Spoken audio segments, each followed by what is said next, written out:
लाल सलाम। लाल सलाम के कार्यक्रम में लाल सलाम को सुनने, समझने, सीखने और लाल सलाम के आंदोलन में शामिल होने वाले लोगों को फिर एक बार क्रांतिकारी अभिवादन के साथ लाल सलाम। साथियों, हम जिस संकट के समय में इस समय जीवन बिताने को मजबूर कर दिए गए, हर तबका, हर लोग कोरोना के संक्रमण के संकट के कारण तरह तरह की समस्याओं से जूझ रहे हैं। हमने पिछले दिनों कई तरह के लोगों के बारे में बातचीत की। एक बड़ा महत्वपूर्ण, दुनिया की आधी आबादी महिलाओं की, महिलाओं में भिन्न भिन्न कैटेगरी में काम करने वाली महिलाओं को इस कोरोना के संकट के समय किन किन दिक्कतों का सामना करना पड़ रहा है, आज के लाल सलाम कार्यक्रम में हम इन्हीं बातों पे बात करना चाहते हैं। आज हमारे साथ एक हमारी नौजवान योद्धा साथी है, जो भारतीय महिला फेडरेशन की मध्य प्रदेश की प्रांतीय महासचिव है, और उसके साथ लेखकों के संगठन प्रगतिशील लेखक संघ की प्रदेश की सचिव मंडल की साथी है, भारतीय जननाट्य संघ में, और ना जाने कितने कितने मोर्चे जो सामाजिक न्याय के, लोकतंत्र के, धर्मनिरपेक्ष मूल्यों के मोर्चे हैं, उन पे हम सब के साथ एक योद्धा की तरह काम करने वाली साथी कॉमरेड सारिका श्रीवास्तव जी आज हमारे साथ हैं। तो सारिका जी, आपका लाल सलाम कार्यक्रम में स्वागत है। आज हम महिलाओं से संबंधित मुद्दों पे आपसे बात करना चाहेंगे। तो सारिका जी, आपको लाल सलाम। लाल सलाम जी जी। तो सारिका जी, आप भारतीय महिला फेडरेशन की मध्य प्रदेश की प्रांतीय महासचिव हैं। इस संगठन का देश में राष्ट्रीय लेवल पर तो एक बड़ी महत्वपूर्ण भूमिका भारत के स्वाधीनता आंदोलन और उसके बाद महिलाओं के जन संघर्षों को लेकर रही। मध्य प्रदेश में भी इसकी एक बड़ी महत्वपूर्ण भूमिका रही। हम याद करते हैं उस बीते हुए समय कल को, जबकि हमारी प्रोफेसर नुसरत बानो रोही जी जैसी योद्धा साथी इस संगठन का नेतृत्व संभालती थी। तो आप उस परंपरा से जुड़ी हुई हैं। जिस पद पे रोही जी सालों साल रही हैं, आप आज उस पद पर हैं। तो उस परंपरा को याद करते हुए हम आपको लाल सलाम कहते हैं। आपको इनकलाब जिंदाबाद के साथ आपका हम स्वागत करते हैं। मैं चाहूंगा कि आप रोही जी और समकालीन पीढ़ी को थोड़ा याद करते हुए आज महिला फेडरेशन भिन्न भिन्न तबकों की महिलाओं के हित के लिए, संघर्ष के लिए क्या कर रही है, थोड़ा सा इस बारे में बताइए सारिका जी। जी शुक्रिया शैली जी। और जब भारतीय महिला फेडरेशन की बात होती है, मध्य प्रदेश पर हो या देश के स्तर पर हो, तब हम नुसरत बानो रोही जी को याद ना करें, ऐसा हो ही नहीं सकता है। वे हमारी इस परंपरा को हम उनसे सीखते हुए ही आगे बढ़े हैं। मैं पेरिन दाजी को भी याद करना चाहूँगी, क्योंकि वे भी अपने जब तक वे रहीं तब तक काफ़ी सक्रिय रहीं। वर्तमान में हमारे भारतीय महिला फेडरेशन की केंद्रीय राष्ट्रीय महासचिव जो है कॉमरेड एनी राजा हैं। तो हम इन सारे साथियों को, जिनका मैंने नाम नहीं भी लिया है, उन सभी साथियों को, महिला साथियों को हमेशा याद करते हैं और याद करते रहेंगे। भारतीय महिला फेडरेशन जो है केवल महिला मुद्दों पर ही काम नहीं करती है। ऐसा नहीं है कि हम केवल महिलाओं के मुद्दों पर काम करें, हम महिलाओं के साथ काम करते हैं और महिलाओं को राजनीतिक रूप से समझने के योग्य बनाने का काम करते हैं, जिससे कि वे समझ सकें कि महंगाई यदि बढ़ रही है तो क्यों बढ़ रही है, यदि किसान हड़ताल पर बैठे हैं तो क्यों बैठे हैं, और उसमें महिलाओं का या देश का किस तरह से बुरा हो रहा है या किस तरह से देश के लिए ये ठीक है या नहीं है। तो इस तरह हर, चाहे वो कोई सामाजिक मुद्दा हो, चाहे आर्थिक मुद्दा हो, चाहे राजनीतिक मुद्दा हो, देश से जुड़े हर मुद्दे पर महिलाओं को समझ रखना जरूरी है। और महिलाओं को समझ रखना इसीलिए जरूरी है क्योंकि परिवार जो है, देश जो है समाज पर निर्भर करता है। समाज की मुख्य जो इकाई होती है परिवार होती है, और परिवार को चलाने वाली महिला होती है। तो यदि महिला को, जो सबसे नीचे की जो जड़ है वो महिला है, और यदि महिला को इन सारी बातों की जानकारी नहीं होगी, वो अशिक्षित होगी, तो वो आने वाली पीढ़ी को तैयार अच्छे से नहीं कर पाएगी। तो इसीलिए भारतीय महिला फेडरेशन जो है महिलाओं के साथ में केवल महिला, ऐसा नहीं कि महिलाओं की समस्याओं पर काम नहीं करते हैं, जाहिर है हम उनके लिए तो काम करते ही हैं, लेकिन महिलाओं को हर तरह से शिक्षित करने का काम भी भारतीय महिला फेडरेशन करती है। चाहे वो अभी दिल्ली में जो इतना बड़ा किसान आंदोलन चला है, चाहे हम किसान आंदोलन की बात करें, चाहे श्रम आंदोलन में, श्रम कानूनों में जो बदलाव हुए हैं, हम चाहे उन कानूनों की बात करें, हर जगह पर भारतीय महिला फेडरेशन ने अपनी आवाज बुलंद की है और करती भी रहेगी। ये तो भारतीय महिला फेडरेशन की बात हो गई। लेकिन अभी फिलहाल यदि हम बात करते हैं, और जो अभी कोविड-19 का दौर चल रहा है, उस दौरान में यदि हम उस पूरे दौर की बात ना करें, क्योंकि इस पूरे दौर में मार्च 2020 से लेके और अभी 19 मई 2021 तक जो कोरोना काल रहा है, उसमें महिलाओं के ऊपर सबसे ज्यादा बुरे प्रभाव पड़े हैं, क्योंकि जो मतलब अलग अलग तरह से प्रभाव पड़े हैं। जब लॉकडाउन लगाया गया, उससे जो घर में रहने वाली महिलाएं हैं, जो नौकरी पेशा महिलाएं हैं, हर तरह की जो महिलाएं हैं, उन पर अलग अलग के तरह के दुष्परिणाम हमारे देश में सामने आए हैं। तो सबसे पहले जो मैं बात करती हूँ वो करती हूँ बेरोजगारी की बात करती हूँ। अभी आप सोचेंगे कि बेरोजगारी का महिलाओं के साथ में क्या संबंध है, तो दो तरह की नौकरियां होती हैं, संगठित क्षेत्र में काम करने वाले लोग और असंगठित क्षेत्र में काम करने वाले लोग। तो पहले हम बात करते हैं कि असंगठित क्षेत्र में जो लोग काम करते हैं। असंगठित क्षेत्र में जो काम करती हैं वो महिलाएं ही ज्यादा होती हैं, क्योंकि दूसरों के घरों में झाड़ू पोंछा करने का काम हो, चाहे खेती में जो कटाई निदाई इस तरह करने का जो काम हो, या फिर सफाई कर्मचारियों का, जो प्राइवेट इंस्टीट्यूट है उसमें जो सफाई कर्मचारी होती हैं वो महिलाएं होती हैं, जो बाइयों का, नर्स का काम जो करती हैं, दाइयों का काम, आया का काम जो करती हैं वो महिलाएं होती हैं। तो इस तरह से जो असंगठित क्षेत्र में महिलाएं काम करती हैं, उनके ऊपर बहुत ज्यादा असर पड़ा, क्योंकि जब लॉकडाउन लगा तो सबसे पहले जो नौकरियां गई वो असंगठित क्षेत्र में काम करने वाले लोगों की गई, यानी महिलाओं की नौकरियां सबसे ज्यादा गई। और जैसे जैसे वायरस का, कोविड-19 वायरस का फैलाव हुआ, उसके साथ ही व्यावसायिक संस्थानों में भी काम बंद होना शुरू हो गया। यदि हम centre for monitoring Indian economy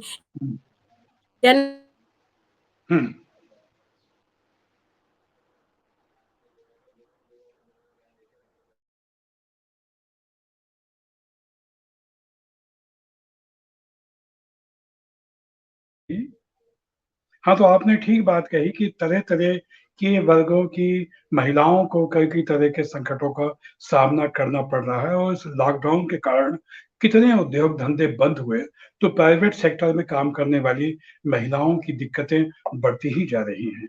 वो कई लाखों महिलाएं बेरोजगार हुई हैं, जो सुरक्षित सरकारी क्षेत्र में, बैंकों में तो नौकरियां सुरक्षित हैं, लेकिन प्राइवेट सेक्टर में जो छोटे-छोटे धंधे हैं, वो सब बंद हुए, तो सबसे ज़्यादा उसका संकट महिलाओं के ऊपर ही आया, ये हम आए दिन देखते आते हैं।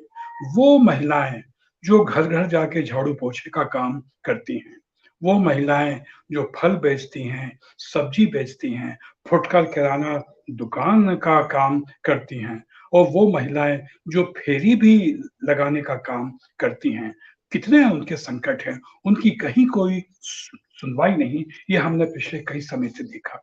इनका कहीं कोई आंकड़ा भी नहीं, कहीं सरकारी दस्तावेज में इनका रिकॉर्ड भी नहीं है। हमने देखा कि इन महिलाओं को किस तरह के संकटों का सामना करना पड़ रहा है, चाहे भोपाल हो, चाहे इंदौर हो, चाहे बंबई हो, चाहे दिल्ली हो, चाहे कलकत्ता हो, पूरे देश में महिलाओं को, कामकाजी महिलाओं को भिन्न-भिन्न तरह के संकटों का इस कोरोना के समय में सामना करना पड़ रहा है। हमने देखा कि और दूसरी कई तरह की जो महिलाओं की दिक्कतें होती हैं, उन दिक्कतों के लिए भी महिलाओं को कई तरह का सामना करना पड़ रहा है। तो आप जो बात कह रही थी उसको और विस्तार से बताइए कि महिलाओं को किस तरह के संकटों का सामना करना पड़ रहा है, सारिका जी? जी। जी, जी। तो मैं जो बता रही थी कि centre for monitoring Indian economy यानी कि सीएमआई ई के अनुसार पिछले कुछ सप्ताह में देश में बेरोजगारी लगातार बढ़ गई। पिछले यानी अभी मैं 2021 की बात कर रही हूँ, तो देश में बेरोजगारी बढ़ती जा रही है। 16 मई 2021 को यह बढ़कर बेरोजगारी की दर जो है वो बढ़कर 14.45% तक पहुंच चुकी थी, जो पिछले एक साल के दौरान देश में बेरोजगारी का टॉप लेवल है, कि सबसे अपने उच्च स्तर पर यह बेरोजगारी का लेवल पहुंच गया था।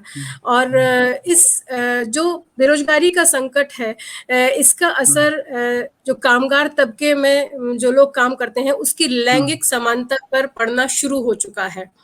और जो इससे ये भी असर हो सकता है कि काम करने वाली जो महिलाएं हैं उनकी संख्या में आने वाले समय में भारी कमी आ सकती है।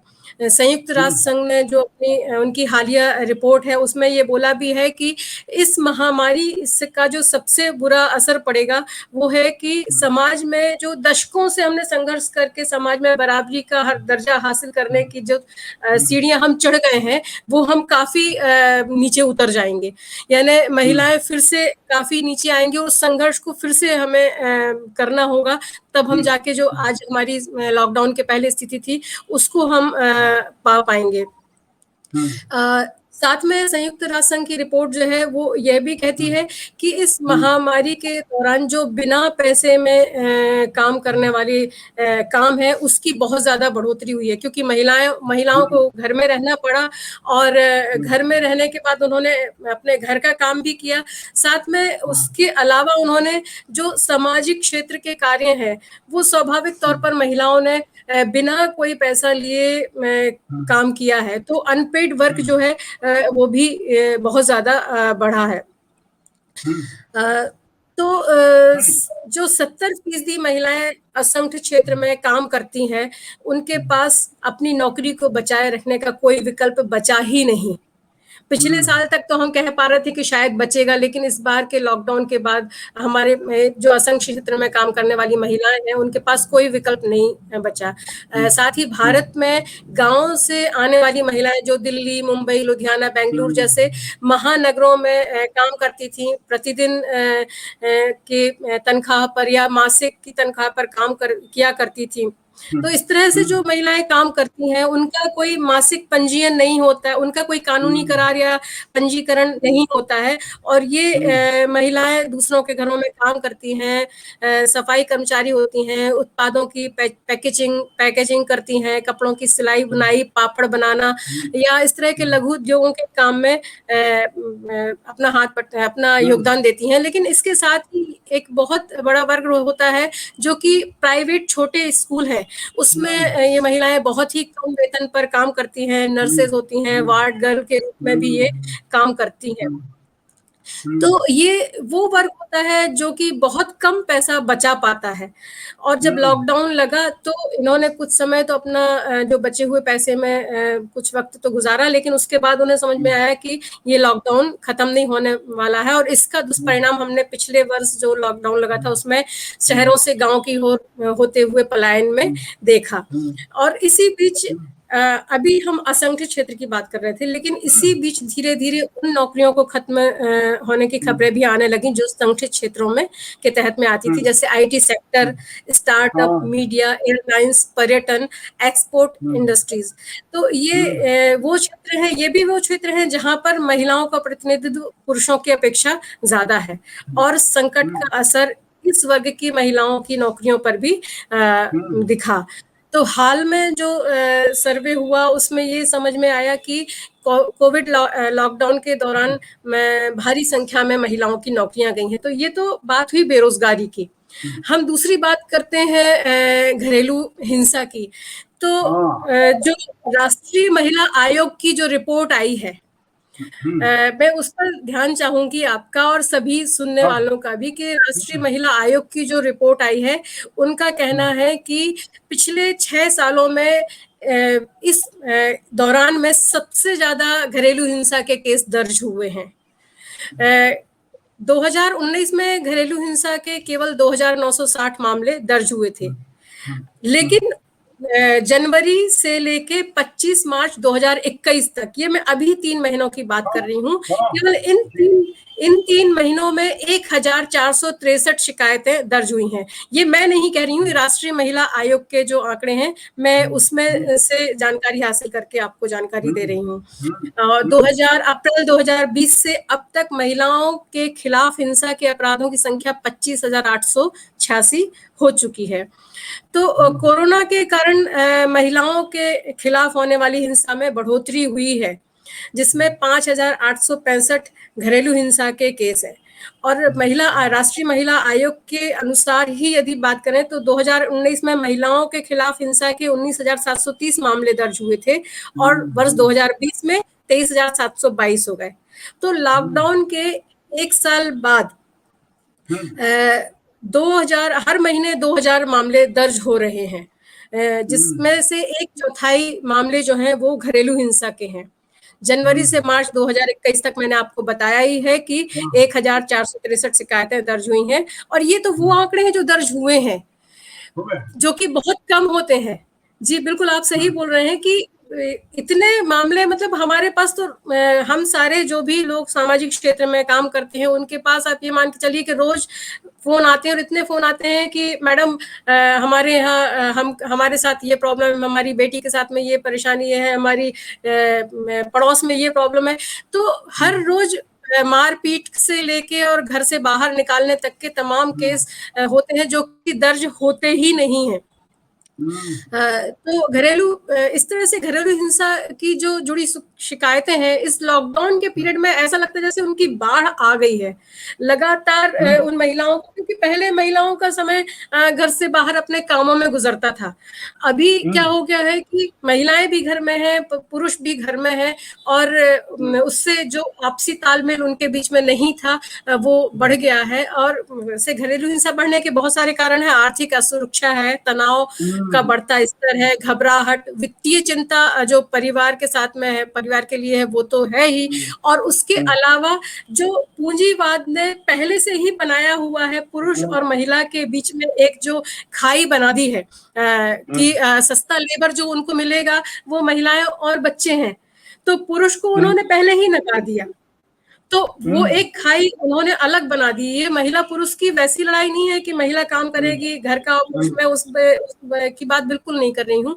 ये जो पूंजीवाद के द्वारा बनाया गया जो एक स्तर है, मैं उसकी बात करती हूँ, जिसमें कि उन्होंने महिला और बच्चों को सस्ता श्रम के रूप में देखा और पुरुषों को महंगा श्रम के रूप में, और ज्यादा मुनाफा कमाने के लिए उन्होंने महिलाओं और बच्चों को नौकरी देना शुरू हुआ, जिससे स्वतः ही पुरुष की नौकरी खत्म हो गई। और पुरुष जो है, जो कि क्योंकि हमारा देश पुरुष प्रधान देश है, तो स्वाभाविक है कि उसका जो उसे वह आहत हुआ, और आहत होने के बाद में उसने अपना गुस्सा जो है वो महिलाओं और बच्चों पर निकालना शुरू किया। और इस पूरे लॉकडाउन में जब महिला घर पे रहती है तो उस पुरुष को ये मौका बहुत अच्छे से मिला, और घरेलू हिंसाएं बढ़ी। साथ में शराब के ठेके जरूर बंद कर दिए हों, लेकिन लोगों को शराब मिल रही है।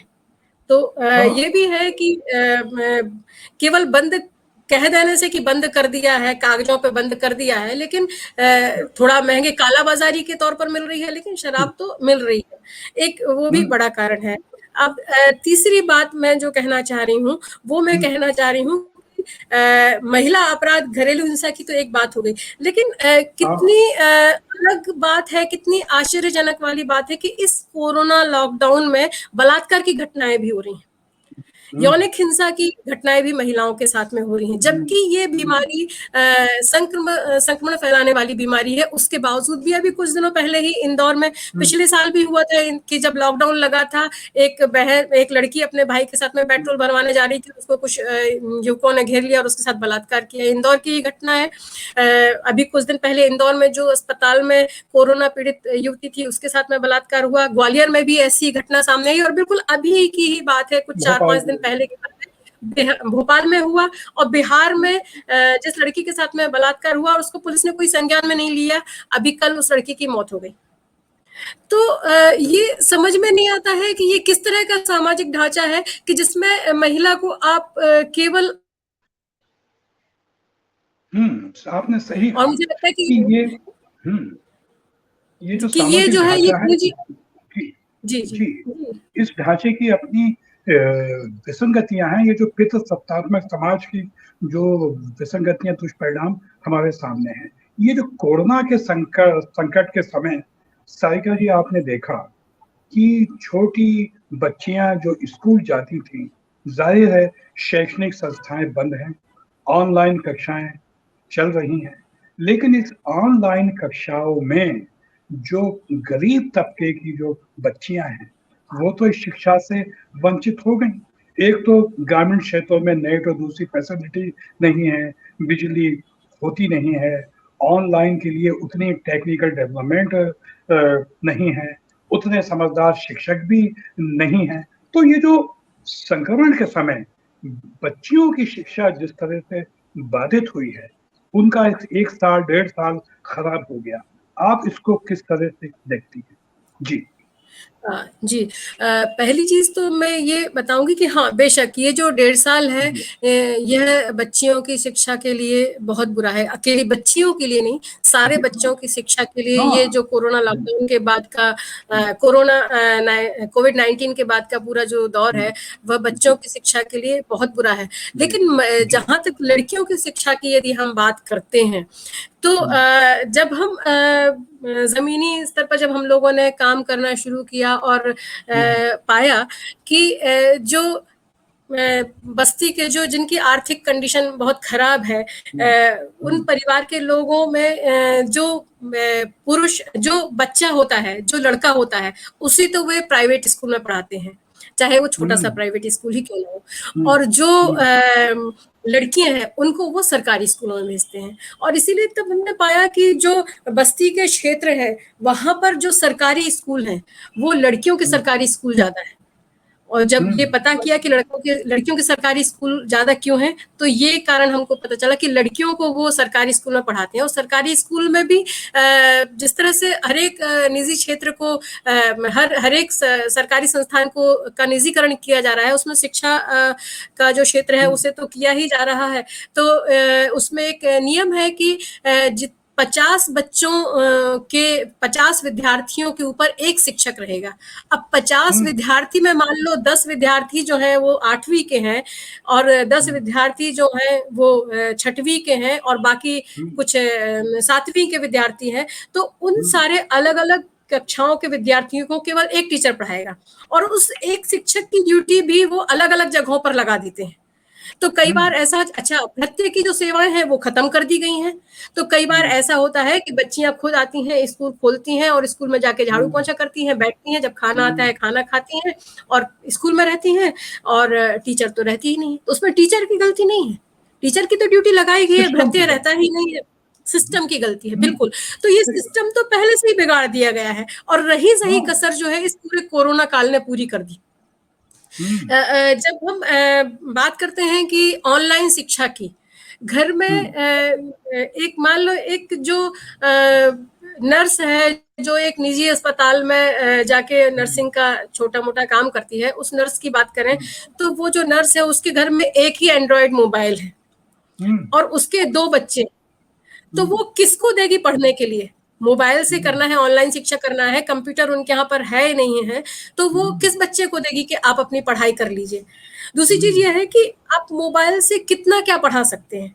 तीसरी चीज़ ये है कि यदि बच्चा सरकारी स्कूल में पढ़ता है और सरकारी स्कूलों के शिक्षकों की ड्यूटी पिछले कोविड-19 के दौरान भी हमने देखी कि उन्हें घर-घर मध्य प्रदेश की बात कर रही हूँ कि महिला बाल विकास विभाग और सरकारी स्कूल के जो भी कर्मचारी थे उनकी ड्यूटी लगाई गई थी कि आप घर-घर जाएँ और पता करके आएँ कि किस घर में कितने लोग संक्रमित हैं या किनकी कैसी तबीयत है। तो जब सरकारी कर्मचारियों की और खासकर शिक्षा विभाग के जो टीचर हैं उनकी ड्यूटी लगा दी गई कि आप जाके सर्वे करिए, तो बच्चों को कौन पढ़ाएगा ऑनलाइन? तो बच्चों को तो पढ़ाने वाला कोई है ही नहीं। तो ये जो पूरा और मुझे जबकि डब्ल्यूएचओ की रिपोर्ट शुरू से ही कह रही है, ये तो अभी तीसरी लहर जो आई नहीं है उसके लिए बोल रहे हैं कि बच्चों के ऊपर ये जो कोविड-19 है वो प्रहार करेगा, लेकिन अभी तक जो 2 लहरें आ चुकी हैं उसमें डब्ल्यूएचओ ने स्पष्ट कहा है कि बच्चों के ऊपर इस कोविड का जो प्रभाव है वो कोविड-19 का प्रभाव है जो ज़्यादा नहीं पड़ने वाला है। तो स्कूल बंद करने का कारण यदि आपने स्कूल बंद किए थे तो बेशक करिए, लेकिन फिर बस्ती-बस्ती में जाकर के आप शिक्षा की व्यवस्था करवाइए, क्योंकि यदि देश का बच्चा शिक्षित नहीं होगा, देश का नागरिक शिक्षित नहीं होगा, तो किस तरह का देश आप तैयार कर रहे हैं? और अभी आगे आपने कोई सारिका भरोसा जी, नहीं। जी। जी, आपने बड़ी महत्वपूर्ण बात की। अब मैं एक वर्ग और है, वंचित तबके की महिलाएँ और घुमक्कड़ जनजातियों की महिलाएँ, उनको इस कोरोना संक्रमण के समय किस तरह के संकट का सामना करना पड़ रहा है? वंचित तबके में आदिवासी, दलित और दूसरे कमज़ोर तबके की महिलाओं के संकट के बारे में थोड़ा-सा बताइए। फिर ये सारी बातें करने के बाद हम आपसे ये बात करेंगे कि क्या किया जाना चाहिए? किस राजनीतिक चेतना की आवश्यकता है? तो पहले चाहूँगा कि मैं वंचित अ, तबके की महिलाओं के संकट के बारे में बताइए। जी, जी, जी, जी 2 मिनट, हमारे यहाँ वंचित लाइट तबके गोल हो की गई। महिलाओं जी, जी, नहीं, जी, आप तो जी। बोलते जाइए, आप बोलते मेरी जाइए। आवाज़ आ रही जी, है? आपके चेहरे पे रोशनी तो आ रही होगी। जी, जी, जी।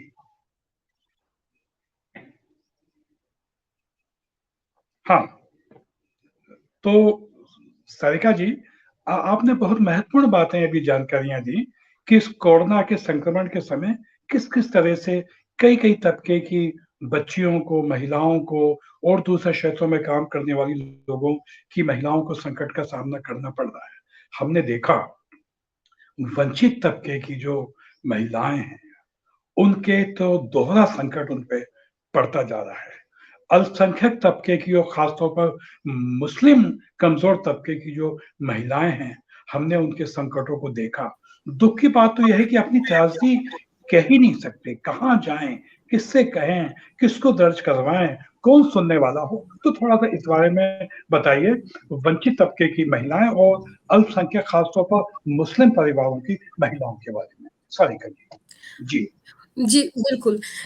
ये जो दूसरी लहर आई है कोविड-19 की, या उसके पहले तो हमने देखा ही कि किस तरह मज़दूरों का पलायन हुआ, जो कि मैंने अपने अभी पहले की ही जी, बात मैं आपको जी, जानकारी दी। जी, और दूसरी लहर जब आई, तो पहले तो शहरों की खबरें ही हमें मिलती रहीं कि शहरों में लगातार लोग इस वायरस के शिकार हो रहे हैं। लेकिन जब ये धीरे-धीरे गाँव की खबरें भी आना शुरू हुई कि जी, गाँव में भी इस वायरस की पहुँच हो गई है, और वहाँ पर भी महिलाएँ जो हैं, महिलाएँ नहीं, सारे लोग जो हैं वो इस पूरी महामारी की चपेट में आते जा रहे हैं। जी, मैं जैसा कि पहले भी बोली और अभी फिर से बोलती हूँ कि आर्थिक पक्ष और सामाजिक पक्ष, तो दोनों जी, तरह से महिलाओं के ऊपर इसका असर पड़ा है। और असंगठित क्षेत्र में जो काम करने वाली महिलाएँ हैं, और लगातार किसान आंदोलन भी दिल्ली में चल रहा था, वो जी, अलग रहा। तो जी, जो महिलाएँ घरों में कैद रहती हैं, मुस्लिम महिलाएँ हैं वो, तो कैद रहती हैं, और ज़्यादा कैद कर ली गईं। और जो घुमक्कड़ जाति की जो महिलाएँ, घुमंतू समाज की जो महिलाएँ हैं, अ, मुझे उनके बारे में तो अभी ज़्यादा जानकारी हासिल नहीं है। लेकिन हाँ, दलित और आदिवासी महिलाएँ जो हैं, जो कि बाहर जाके काम करती थीं, निर्माण मज़दूरी में महिलाओं का बहुत ज़्यादा योगदान हुआ करता है। ईंट गारा ढोने का, तो निर्माण कार्य तो पूरा बंद ही है। तो जो दलित या आदिवासी समाज की महिलाएँ जो अपने गाँव से शहर की ओर पलायन किया था जिन्होंने, वे वापस गाँव की ओर लौट के आईं। तो गाँव में भी थोड़े लोगों को तो रोज़गार मिल सकता है, लेकिन बहुत सारे लोगों को रोज़गार नहीं हासिल हो सकता है। तो कुछ समय तो उन्हें गाँव में काम मिला, लेकिन उसके बाद अब वो काम भी मिलना बंद हो गया है। तो उनकी आर्थिक हालत बहुत बुरी हो गई है, और ज़ाहिर-सी बात है, जब परिवार में और कुपोषण मुझे लगता है कि और ज़्यादा बढ़ेगा महिलाओं में, क्योंकि परिवार में जब खाना बनता है तो उस खाने को अंतिम मतलब जो सबसे अंत में खाने वाला जो प्राणी होता है वो महिला ही होती है। तो उस महिला के खाने तक उसे कितना खाना मिल पाता है और कितना पोषक आहार मिल पाता है, इस पर एक बहुत बड़ा सवालिया निशान हम पहले ही हमारे पास में लगा हुआ है, बहुत बड़ा सवालिया निशान। और अब इस कोविड-19 के दौरान में जब लोगों को अनाज मुहैया नहीं है, अभी ये घोषणा तो कर दी गई है कि समग्र आईडी पर आपको अनाज मिलेगा, आप पर्ची भरिए। लोगों ने फॉर्म भी भर दिए हैं, लेकिन अभी तक उस फॉर्म के जरिए किसी को भी अनाज मिलने की सूचना हमें नहीं मिली है। और इस सूचना, इस पर्ची के जरिए जाहिर है कि जो आदिवासी समाज है, जो दलित समाज है, या मैं इस जातिवादी की बात भी नहीं करती हूँ, मैं वर्ग इसके स्तर की बात करती हूँ, तो जो आर्थिक रूप से कमजोर वर्ग जो है उसे सबसे ज्यादा अनाज की जरूरत है। पिछले बार तो हमने लॉकडाउन में देखा कि नगर निगम की तरफ से भी राशन बांटा जा रहा था, भले वो मुस्लिम परिवारों में ना बांटा जा रहा हो। ये मेरा अपना निजी अनुभव है कि जब मैंने उनसे कहा कि कुछ मुस्लिम परिवार हैं, उन्हें अनाज दीजिए, तो उन्होंने एकदम मना कर दिया था। नगर निगम की बात कर रही हूँ, सरकारी तौर पर जो अनाज बांटा जा रहा था। तो इस बार तो नगर निगम की तरफ से राशन का कोई वितरण हो नहीं रहा है, और सरकार की तरफ से राशन की पर्ची भरवाई, फॉर्म भरवाया गया है, लेकिन अभी तक राशन की कोई व्यवस्था नहीं हुई, जबकि इतना लंबा समय हो गया है जब लोगों के पास में रोजगार नहीं है, और जो कमाते हैं उसमें वो कोई ज्यादा पूंजी जोड़ नहीं पाते हैं, तो वो कितना राशन अपने घर में खरीद के रख पाए होंगे, कितना नहीं रख पाए होंगे। तो इस तरह से कुपोषण की, घरेलू हिंसा की खबरें जो हैं वो बढ़ रही हैं, और अभी आगे और भी इस तरह के आंकड़े हमारे सामने आएंगे, इस तरह के लोग हमारे सामने आएंगे, जो कि मुझे नहीं पता है कि सरकार इसको किस तरह से हैंडल करेगी। आपने ठीक कहा, बात सरकार पे आई। ये हरिशंकर प्रसाद जी कहा करते थे कि दुनिया में कुछ भी गैर राजनीतिक नहीं होता, हर चीज के पीछे एक राजनीति होती है। सवाल यह है कि कौन सी राजनीति। ये जो संकट गहराया और जिसमें महिलाओं के संकट चौगुना ज्यादा हुए, ये एक जन विरोधी राजनीति का ही दुष्परिणाम है। तो अब सारिका जी, सवाल यह है कि इस जन विरोधी राजनीति का मुकाबला करने के लिए महिलाओं को किस तरह की राजनीतिक चेतना से लैस होना चाहिए, क्योंकि हाथ पे हाथ रख के बैठने से तो कुछ नहीं मिलने वाला, ना इन संकटों का समाधान होने वाला। तो इन संकटों का मुकाबला करने के लिए, इन संकटों को दूर करने के लिए महिलाओं को जाहिर है राजनीतिक चेतना से लैस होना पड़ेगा। तो कौन सी राजनीति चाहिए, किस तरह की राजनीति चाहिए?